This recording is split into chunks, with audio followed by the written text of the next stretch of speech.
Hey everyone, how are you? Mike Biamonte, SERG, School of Operational Medicine. Good to see you again. This is the Schoolhouse Quarterly number 2. So I'm going to try and get this one out a little earlier than next quarter, just because National Registry is coming up at the end of this month. Actually, no, what am I saying? End of next month. And I want to make sure everybody's up to speed and good to go. So just as a reminder on that. National Registry, if you're an EMT, your recertification cycle, if it's this year, you have to the end of March to get your stuff in. And if you're an EMR and you recertify this year, your recertification is in September. Okay, let's go ahead and get a couple of things out of the way. First and foremost, Deputy Director's Detail. A little shout out. Thank you so much for the shirt. I appreciate that. I always try to take care of the folks and the details. They're always in the shadows and unfortunately not recognized very often. They do a great job. We always have a good time with them when they come to the classes. So thank you very much for the shirt. I appreciate it. Let's see, what else we have? We have a lot of ice across the country. Cold, miserable, nasty weather. I don't know if you can see behind me or not, but it's just icy and nasty here today. As a matter of fact, I've got a tree in the backyard. It's kind of on it's not on a 90-degree angle. It's just got this Gumby bend to it, which is really cool. My wife doesn't like it. She wants me to cut it down, but I think it kind of adds a little character to the backyard. So hopefully you're making out okay in this weather. I know north of us is getting a lot more snow. Here in the Richmond/Fredericksburg area, we're getting a lot of ice. I think I'd rather have the snow than the ice, to tell you the truth, but hopefully you're staying warm. Let's see, what else do we have? Something else you're going to see on the School of Medicine SharePoint site is a hypocalcemia in trauma resuscitation video.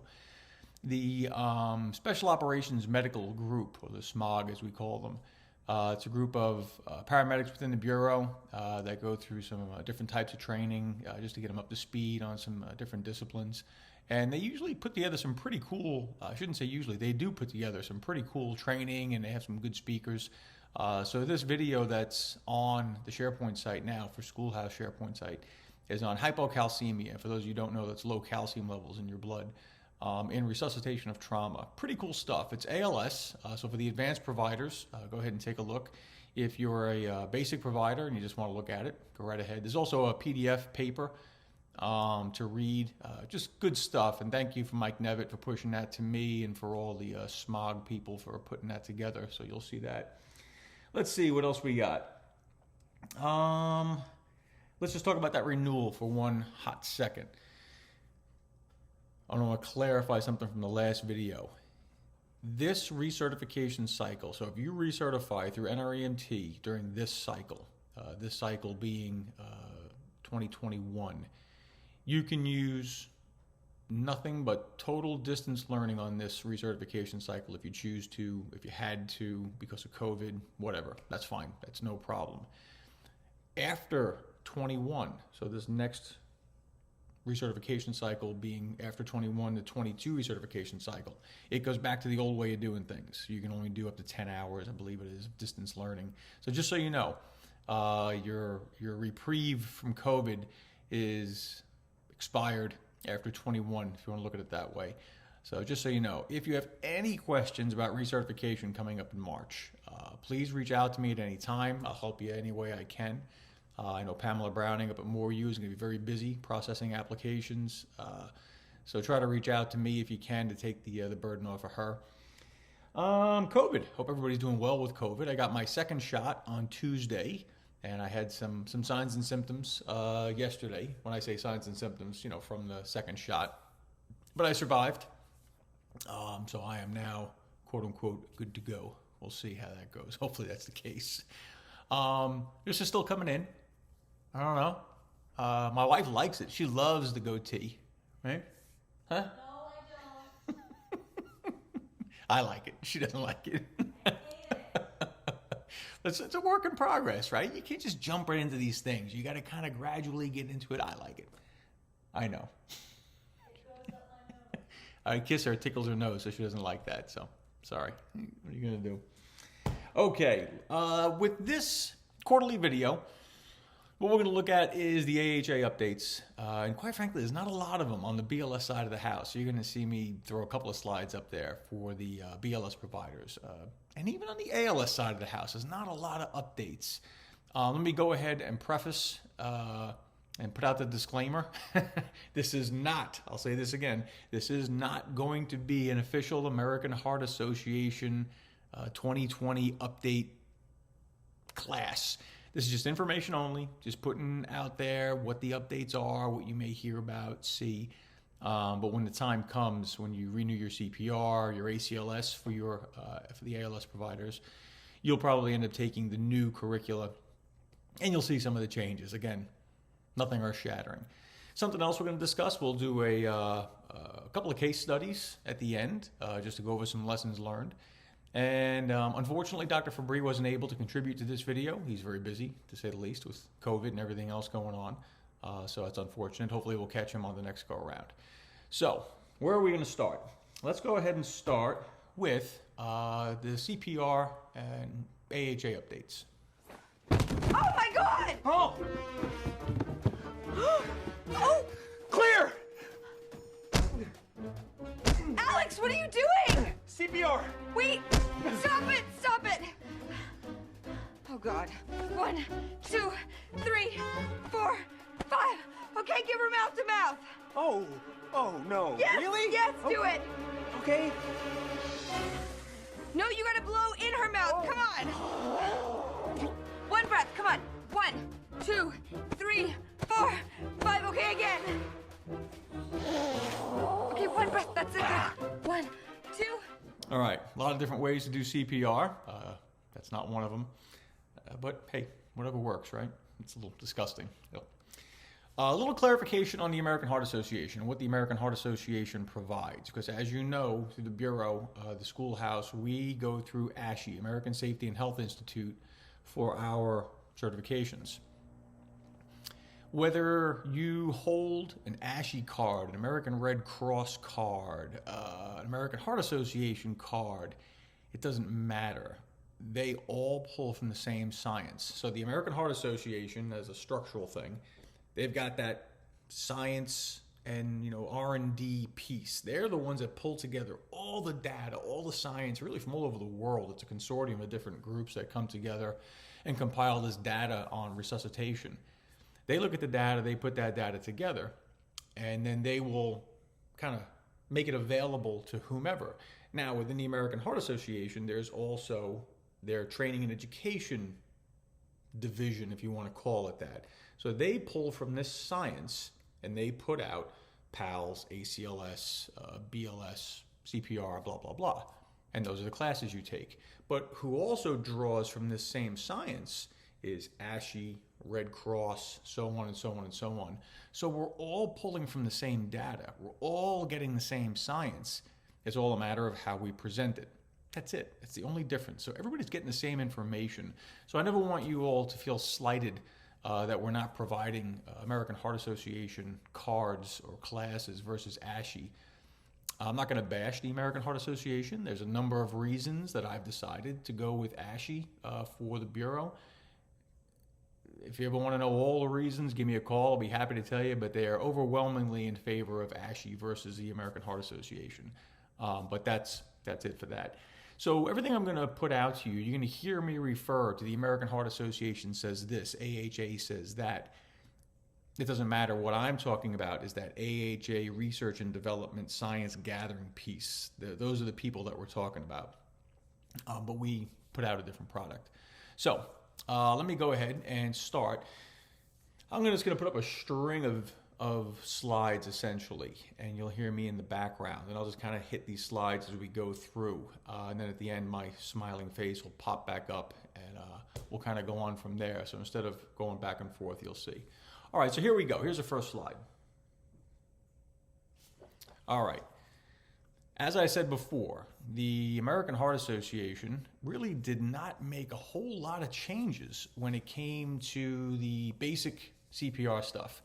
It all comes down to the same underlying mantra, the same underlying goal, high quality chest compressions. That's it in a nutshell. So if you're doing nothing else but good, pardon me, high quality CPR, CPR being chest compressions, you're doing everything you can do.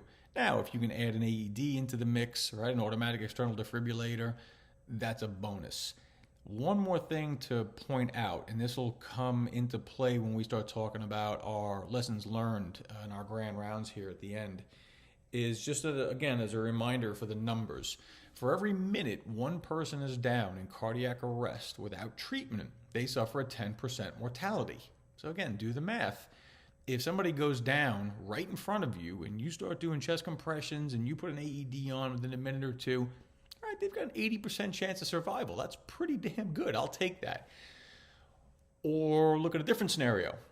You're out and about, shopping mall, wherever. Somebody goes down and everybody just stares at this person lying there. All right, New York CPR, we used to call it. They're not going to do anything. All of a sudden, fire and EMS show up.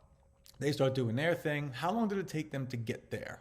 Right? Did it take them 8 minutes to get there and start doing their thing? Okay, well, that's 8 minutes of that person being down in cardiac arrest without treatment. Now you only have a 20% chance of survival, right? So time is of the essence. So I want to just go ahead and lay that foundation as we look through these slides here. So the first thing that we're going to look at is beyond chest compressions, because that is a given. That has to be high quality. They've changed a little bit of the ventilatory rate for somebody, in this case, an adult victim with spontaneous circulation. In other words, this is a person who has a pulse, and you're just going to do rescue breathing. 1 breath every 6 seconds, all right? It doesn't seem like a huge change, and unless you do it in practice, by practice I mean in training or, if you have to do it up close and personal, once every 6 seconds seems like an eternity. It really can. Try it in training and see. 1,000, 2, count out that 6 seconds. You would think, and logic would tell you that, well, if I give them more oxygen, if I breathe more for them, they're going to be better. No, quite the contrary. You can put these patients into a situation called air stacking, and you compress the heart by putting too much air in the lungs. Think of it that way. And if you compress the heart by putting too much air in the lungs, well, now the heart can't beat properly. It can't circulate blood. That's a problem. So nice and easy. Squeeze that bag or give that breath once every 6 seconds. That's all it really takes. Next slide is debriefings afterwards. And this is something we don't normally talk about because we're tough, type A personalities, nothing bothers us, but that's all horseshit. When I first got into this business, I was told, 6-pack and a cigarette, kid, that's all you need, you'll be fine. All right. I wasn't a smoker, but I did kind of adhere to the 6-pack rule. But no, that's wrong. That's incorrect. So debriefing for the rescuers is now a big AHA topic. And, they want to have that open dialogue, talk about these events after they happen, to make sure nobody's suffering any mental ill effects from what just transpired, because it can be pretty stressful. And that's, for the most part, it for the BLS side of the house. I'm going to touch very quickly on the ALS stuff. So for my BLS providers, just kind of hang with me for a few minutes here while we get through the ALS stuff. Because after adult ALS, pardon me, we're going to talk about pediatric CPR. So that will apply to everybody. And then we'll get into a little bit of pediatric ALS. So this slide here is that nauseum flow chart. Oh my God, are you kidding me kind of thing. So if the ALS providers, what I want you to look at is right after a systole PEA on that flow chart, just to the right as you're looking at it, it says epinephrine ASAP. That's a big change that you'll see as we go through, is that early epinephrine, they being AHA, likes early epi in your non-shockable rhythm. So for those of you who don't know, on the BLS side of the house, when we shock somebody with a defibrillator, when they're in cardiac arrest, there's only 2 shockable rhythms. That's ventricular fibrillation and ventricular tachycardia. There are 2 non-shockable rhythms. That is a systole and PEA, pulseless electrical activity. So when Hollywood tells you, and you see that boo, you see that straight line going across the screen, and Hollywood shocks it, throw the bullshit flag. Nope, we don't do that. That would be wrong. But Hollywood likes it, and that's what they do. So for the ALS providers, as per the update in the non-shockable cardiac arrest algorithm, they want that epinephrine in as early as possible. Whereas in your shockable cardiac arrest algorithm, they want to see that epi usually after the first shock. So that's that. When we get into our ROSC, or our return of spontaneous circulation, it's a lot of the same stuff. Good airway management, keeping their SpO2 at a certain level, keeping their end-tidal CO2 at a certain level, some vasopressors if necessary. And then, of course, they get into the targeted temperature management and whatnot, which is something that we really aren't going to have much to do with. So let me move on.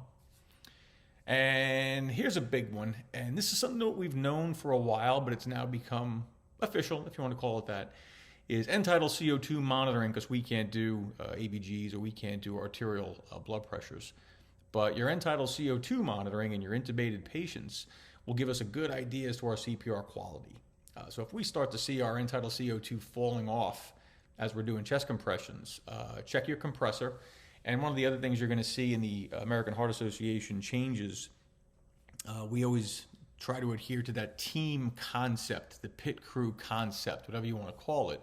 But now the American Heart Association wants a CPR monitor or leader or something. So basically it's one person, which I have mixed emotions about, but that's my own opinion. You have one person standing there to watch the person doing CPR to make sure they're doing it effectively.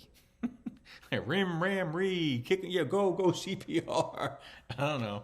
That's what they suggest. However, but end-tidal CO2, high quality CPR, our end-tidal is going to be a good gauge as to how well we're doing with perfusion. As long as we can keep that end-tidal above 10 millimeters of mercury, at best, we're doing all right. Once it starts to fall below 10, if it stays below 10, we're probably looking at a grim outcome. Let's look at, pardon me, drugs, the new drug outlook for AHA. We were somewhere around Barstow, on the edge of the desert, when the drugs began to take hold.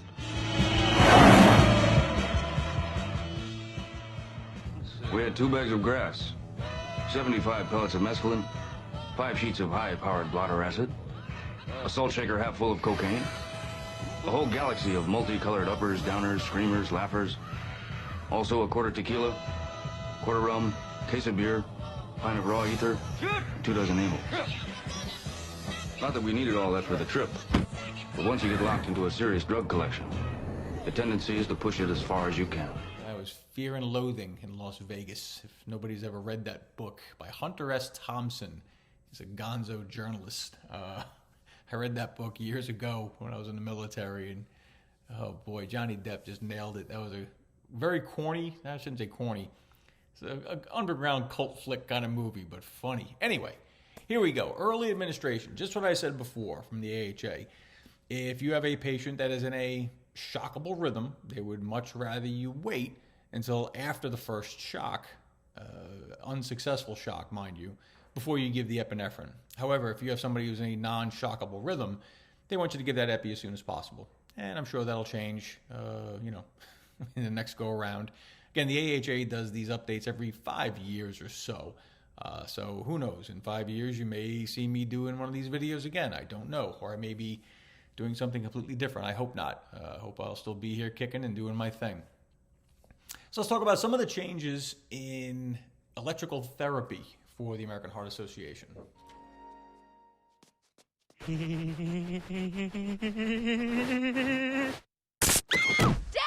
I am not your dad. I am Electric Man. Anybody who says they never did that when they were a kid, wearing the feety pajamas, is lying. I know my brothers did it to me. I did it to my brothers. We had a lot of fun with it. This one I thought was interesting. When you shuffle your feet and you get that electric charge, and you touch somebody and you blast them. Yeah, you should probably do it to the dog. They would probably. Anyway, double sequential defibrillation is a technique that was played around with for a few years. Basically, you take 4 pads, right, 2 defibrillators, put them on the patient, and blast the patient in in sequence, all right, or at the same exact time from both defibrillators to kind of double the punch. I've never practiced this. I've never even seen it done, quite frankly, but I've heard of people who have. Well, here's the official word. AHA said, nope, doesn't work, don't do it. There's a big shocker. Okay, moving on. Synchronized cardioversion, on the other hand, again, for those of you who don't know, when we defibrillate somebody, they are dead. Another name for defibrillation is unsynchronized cardioversion. Basically, you hit the button, boom, you blast them, kind of like an AED. Synchronized cardioversion, on the other hand, is if somebody's heart rate is so fast, but still pulse producing, and we want to slow it down, we can blast them. Edison medicine, whatever it is you want to call it. So that's synchronized cardioversion. The computer essentially takes control of the timing of it, and it synchronizes that shock to be delivered on a very specific point. So that's what synchronized cardioversion is. And this is nothing really earth-shattering, quite frankly. This is what we've been doing for a long time. If your patient is hemodynamically unstable, aka look like they're about to die, they say go ahead and synchronize cardiovert them. Second paragraph there, they basically said if your patient is in stable SVT, supraventricular tachycardia, but your vagal maneuvers and your pharmaceuticals don't work, go ahead and blast them. Okay. This is nothing earth-shattering. This is what we've been doing, quite frankly. But now the AHA is sort of signing off on it, if you will. Access, IV versus IO. I'm a big fan of IO. And the official word has always been try IV first, intravenous line. Get an EJ, get an AC, get whatever you can get. A big line for administration of fluids and drugs. Okay. You have somebody who's in cardiac arrest, they're going to shut down. You're not going to be able to see much. Not to say you can't get an IV, you certainly can. But IO is quicker, easier. But as per the American Heart Association, they recommend you try to get an IV first. In the absence of an IV, go ahead and go with an IO. That's the official AHA stance on it. Let's see, what else we have here? Treatment of hypoxia and ROSC. They want you to keep your SpO2 percentages between 92 and 98%. Okay, that's fine. No big deal. Quite frankly, if I have somebody who I've just brought back from the dead and I can get somebody's O2 sats in the 90s, period, I'm happy. I guess what they're really trying to say here is try not to shoot for 100%. Number one, it may be unrealistic. And number two, it may actually be harmful. Free radical release, so on and so forth. So keep that in mind. Cardiac arrest in pregnancy. Now the first, pardon me, the first blurb there is really the only one that pertains to us. And again, this is nothing earth-shattering. When I teach EMT courses, paramedic courses, whatever, it's cold-hearted of me to think about it this way. And the way I teach it is if you've got a woman who's big and pregnant in cardiac arrest, I don't care about the unborn baby. It sounds kind of cold-hearted to say that, but there's nothing I can do for that unborn baby. The only person who can take care of that baby is mom. So I have to resuscitate mom. So the best way to resuscitate mom is like we've always done. Good oxygenation, if it comes down to it, CPR, whatever the case may be. But I've got to get mom stabilized so she can take care of the baby, the unborn baby. So that's sort of the rule of thumb. The other two blurbs really don't pertain to us pre-hospitally, but it's the newest thing that's out there. Okay, so that's our adult CPR, adult ACLS. So now let's get into a little bit of pediatrics.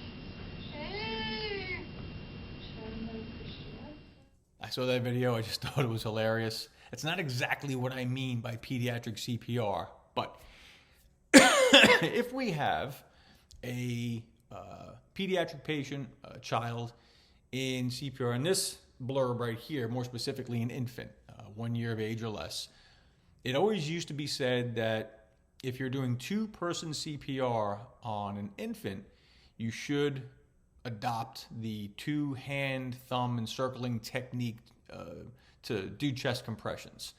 Now what they're saying is they recommend that, whether it's one person or two person, doesn't matter.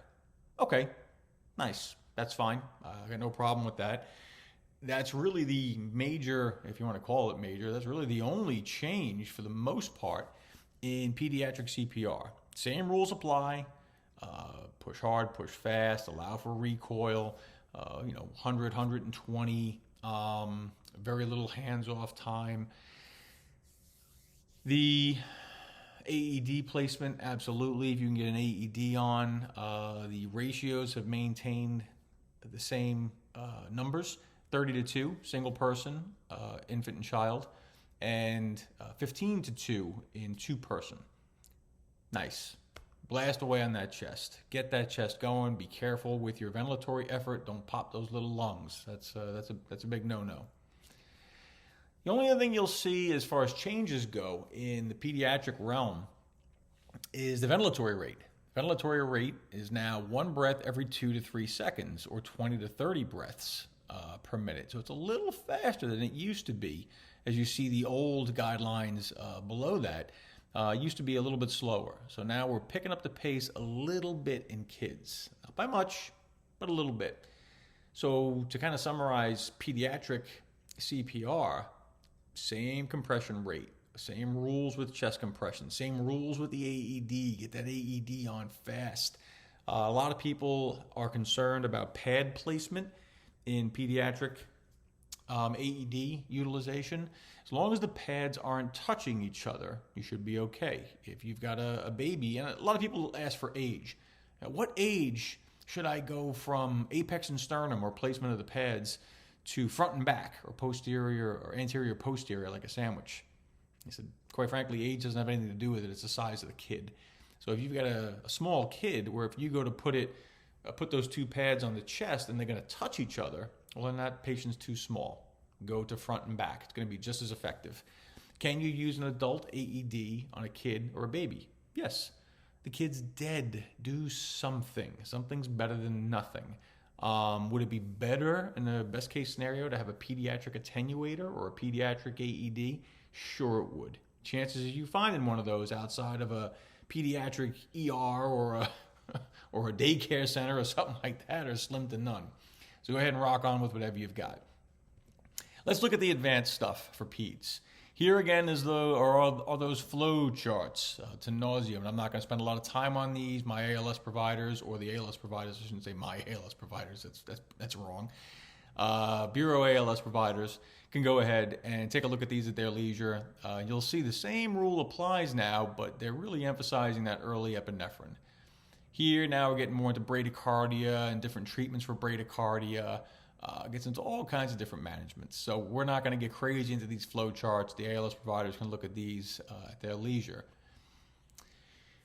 The same rules apply on the ALS side of the house as far as the ventilatory rate. All right, 1 breath every 2 to 3 seconds, 20 to 30 breaths per minute. Now, even with an advanced airway, that's the only difference. The only difference is whether you're bagging this kid with a BVM and a mask, or if this kid is intubated, the ventilatory rate is going to be the same. So just so you know. Cuffed ET tubes for the BLS providers in the house. That little balloon on the end of an endotracheal tube that we put into somebody's trachea, that's a cuff. Years ago, it was I shouldn't say years ago, up until just recently, these updates, it was always the unwritten rule, typically a 5 or a 5.5 tube or below was uncuffed because of the anatomical structure of their airway and how you go through the vocal cords and the cricoid cartilage and how that's all situated. It created, quote unquote, its own seal, so you didn't need a cuff. Well, that's sort of been debunked, and now they're saying that we should be using cuffed ET tubes for our infants and children. We just have to be careful with how much air we put in that cuff. We don't want to put too much pressure on the inner diameter of that trachea. We just don't want to cause tissue necrosis. That's really about it. Let's see. Cricoid pressure has been frowned upon for a long time. Cricoid pressure is if you find your cricoid cartilage, which is really just below your Adam's apple, and you push on it, it's fully circular. So if you push on it, you're actually going to be compressing the esophagus. And it's called Selleck's maneuver, or cricoid pressure. Years ago, we used to use that to try to avoid hyperinflation of the stomach or to avoid vomiting or vomit coming up. It's very controversial right now. So the American Heart Association basically said, no, don't do it. Not a good idea. Early epi, all right, we talked about that. That's pretty much holding true in the pediatric world as well. Your choice of vasopressor, if you've got a pediatric patient that is hemodynamically unstable and you've ventilated and you've done everything you can do, you've got them warm. And notice I mentioned those two things, hypothermia and hypoventilation or hypoxia. In kids are the two killers. So if you can correct the hypothermia, if you can correct the hypoxia, usually things start turning around. If they don't and the kid starts or continues to crash, whether they're septic or whatever the case may be, epi, they're recommending as your first line a vasopressor and maybe dopamine as a second line. So that's the newest, latest, and greatest. Now with neonatal care, if we happen to deliver a baby, same rules apply. Hypoxia, hypothermia, right? What they're recommending, and this is something we already knew, is get that baby on skin to mom. So you want to promote breastfeeding from mom. So that'll promote the release of oxytocin from the pituitary, which will promote uterine contractions, which will help postpartum hemorrhage. So that's sort of the goal. So by baby latching on and breastfeeding, it's going to help postpartum hemorrhage. It's going to help mom control postpartum hemorrhage. But at the same time, going skin to skin is also going to control temperature for the newborn. So if you lay that baby up on mom and you cover up mom and baby with some blankets, that's going to be the best way really to stabilize that baby's temperature and glucose in the grand scheme of things. Meconium, for those of you who don't know, meconium is unborn baby poop. So if a baby decides to move its bowels in utero while inside of mama, usually it's a sign of distress. Whether the cord is wrapped around the neck or mom is distressed in some way, shape, or form or something. So meconium's pretty nasty. And it used to be the rule if we saw any meconium in the amniotic fluid, and that's what MSAF, meconium stained amniotic fluid, that's what that stands for. If you see, it used to be if we saw any meconium in amniotic fluid as that baby was delivering, we would aggressively deep tracheal suction that baby right out of the gate.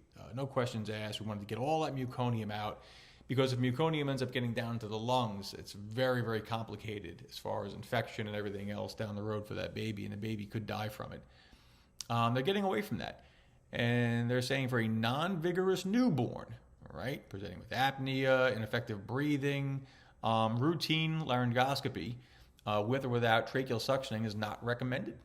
Right, so if they come out pretty much limp and not breathing well right out of the gate and you've done good bulb suctioning, don't worry about deep tracheal suctioning. If there's rather, more specifically, let me rephrase. I got myself turned around here. Non-vigorous newborn, present with apnea, ineffective breathing, delivered through meconium-stained amniotic fluid. They say not to worry about it. For non-vigorous newborns delivered through meconium-stained amniotic fluid who have evidence of airway obstruction while you're trying to bag, then you deep tracheal suction. Okay, so it's really just a matter of airway obstruction. If you suspect they've got meconium down in their airway, go ahead and deep tracheal suction. Other than that, don't do it.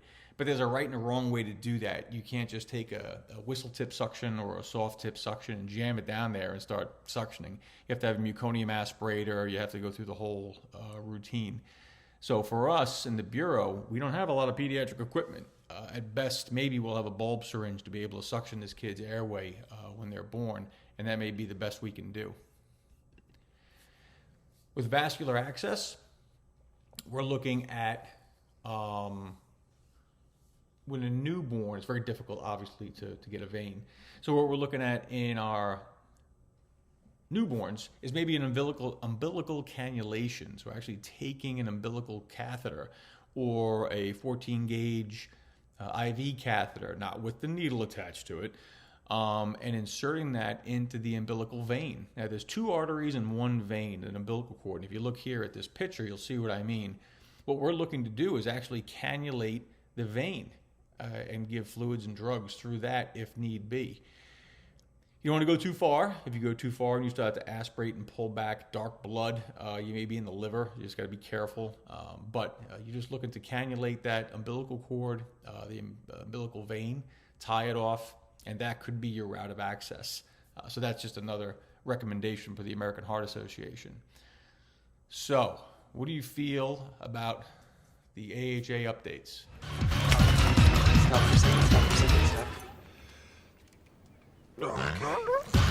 Yep, I feel that way too.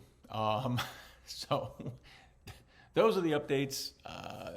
Again, not much on the BLS side of the house, a little bit more on the ALS side of the house. So let's summarize it. For our BLS providers, good quality chest compressions. Get an AED, get that AED on, turn it on, listen to it. It's all you need. If you want to do mouth to mouth, great. If it's somebody you don't know and they've got all kinds of coming out of them and you say, sorry, I ain't doing mouth to mouth on you, that's okay. Don't worry about it. Just do good, hard chest compressions. That's the thing. And get that AED on. And same thing with peds. Same thing with kids. Nothing changes. For the ALS providers, we're going to keep doing what we do. Ventilatory rate may change a little bit for kids. Your timing of your epi and your non-shockable rhythms is a little different. But there really isn't much else to discuss. Let me just check my notes and make sure I've hit everything. But that's about it. And the reason I wanted to cover this is just to make sure that we were good to go and everybody was on the same sheet of music. Nope, that's it. All right, let's get into a little bit of a case study here. And this sort of leads into what we just discussed. Let's talk a little bit about med planning. What is your med plan for your office? Let's start off with your office first, and then we'll transition out to the field. So there was an incident that took place not long ago, not going to say where somebody in the field office or around the field office went into cardiac arrest. They went down, and although the office prepared and they have a plan, the plan was not executed. Nobody's fault necessarily. There was a little bit of a lapse there. But I know the PMO there personally, and I know he trains everybody, and I know he's prepared. So he was very upset when this happened. But somebody went down in cardiac arrest. Whomever witnessed it picked up the phone and called 911. They didn't activate the emergency system within the office. There were 4 medical providers, 4 medical operators standing there in the office, had no idea somebody had gone down in cardiac arrest. So what happened? It took X amount of time for the fire department to show up. And then when the fire department showed up, and I'm paraphrasing this whole scenario, of course, but by the time the fire department showed up, everybody's like, well, what are they doing here? And minutes went by without care. This individual went quite a while without care. Now, the outcome of this patient, we won't really get into that. But it was sad to hear that the internal system wasn't utilized. And that's just the way it happens. It happens all over the place, unfortunately. So the reason I bring this to your attention is in this scenario, there were multiple medical providers, trained, equipped, ready to go, and they had no idea what was going on right in their backyard, almost literally. And that's not their fault. They didn't know, right? So the reason I bring this to your attention is, what is your office's med plan? Where are your AEDs? Your nurse in your field office, if you have a nurse in your field office, they should be well briefed and know about your AED plan and your AED program, who's servicing them, so on and so forth. So if you have questions about that, get with your the nurse at your field office. If you don't have a nurse, get with your main medical point of contact in your field office. They should know. But what is your plan?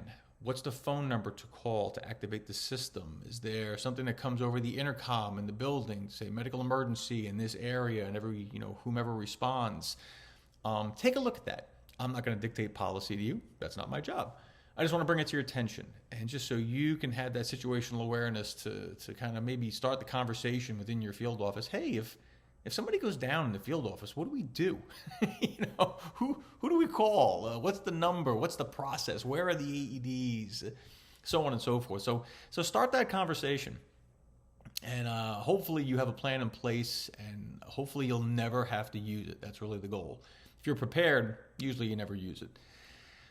So how about medical planning for missions, operations? Now, my whole the schoolhouse really caters towards SWAT teams, the tactical arena. And SWAT teams, as a general rule, they go out very well prepared because that's part of their process. That is a part of their briefing. They'll talk about this, comms, and medical. Right? It's just part of their normal routine, which is great. We love to hear that. But SWAT is a small part of what happens every day in the Bureau, with squads and going out doing their thing. So what is your plan if things go sideways and you have a medical emergency, whether it be medical or trauma or whatever? What's the plan? Who do you call? What do you expect when EMS shows up? Just because you're not SWAT doesn't mean you don't have a medical plan. Now, a lot of teams that go out do, but even with a good plan, things just go sideways. It happens. Even in SWAT, when they have a good plan, things go sideways. The unwritten rule is a plan is nothing more than just something to deviate from.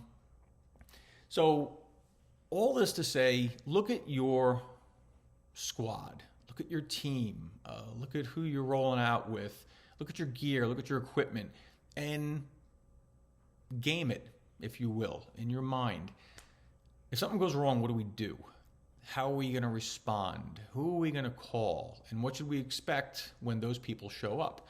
Now, the way we train in the tactical arena for SWAT and triage and care is going to be different from what you see civilian EMS do.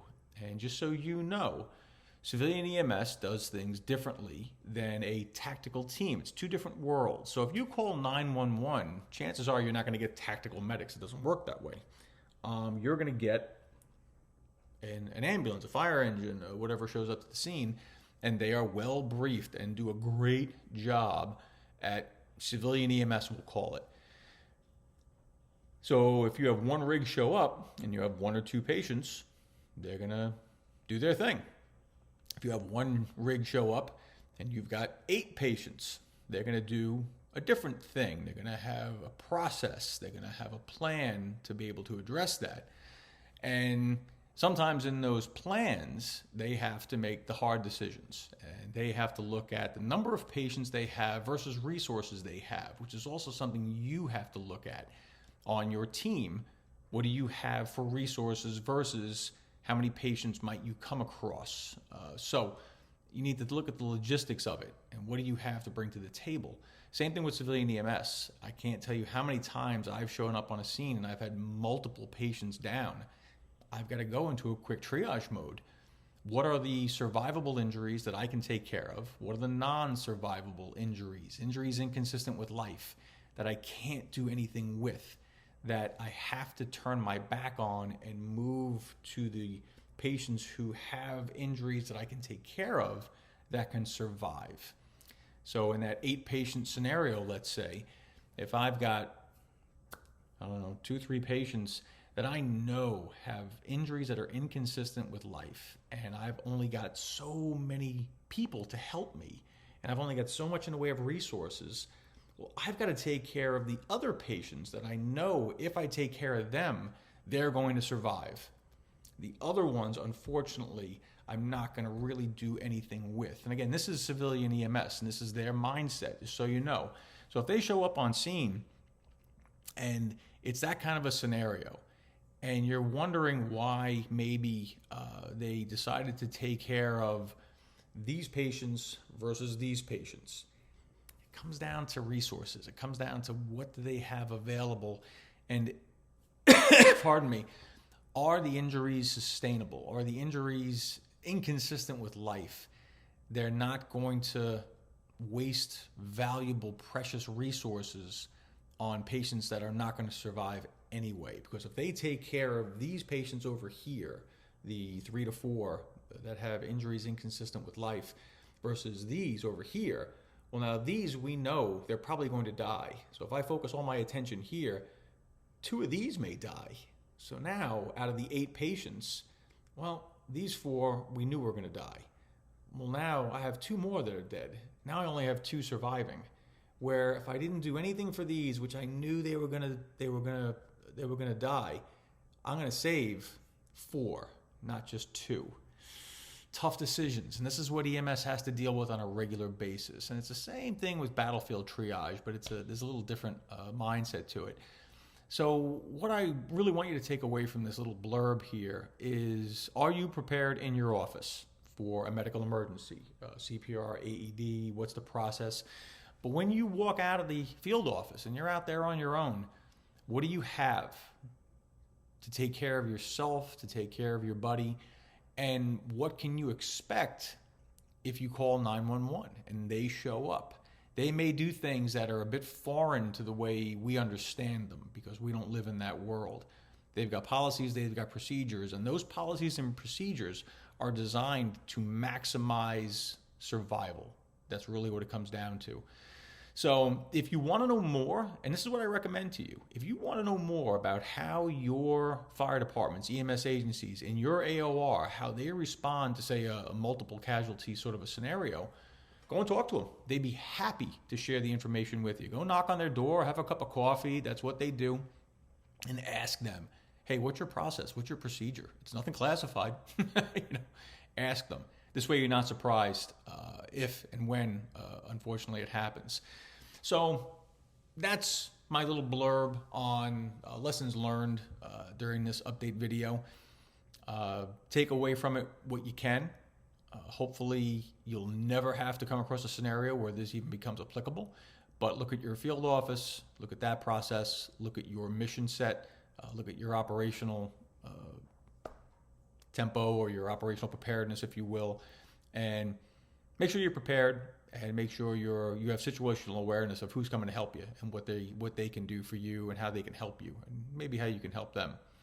I think that's it. Let's see. Unfortunately, like I said, Dr. Fabri's a busy man, COVID and everything else, so he doesn't have a piece on this video. The hypocalcemia video is on the Schoolhouse SharePoint site. I told you about that. And our EMT renewal, don't let your stuff expire. Please call me before it gets to that point. And let's see. Joe, need a code word. Electricity. Ooh, electricity. We lost power for about 3 days. So that's right on the tip of our tongue right now. As a matter of fact, I was waiting for power to go out while I was shooting this video, but knock on wood, it hasn't happened. So electricity. Frozen. What's that? Our gutters are frozen. Our gutters are frozen, right? The dogs are here. I got to start a fire soon. The dogs are getting cold, so you gotta take care of the dogs. So electricity. That's gonna be the code word for this video.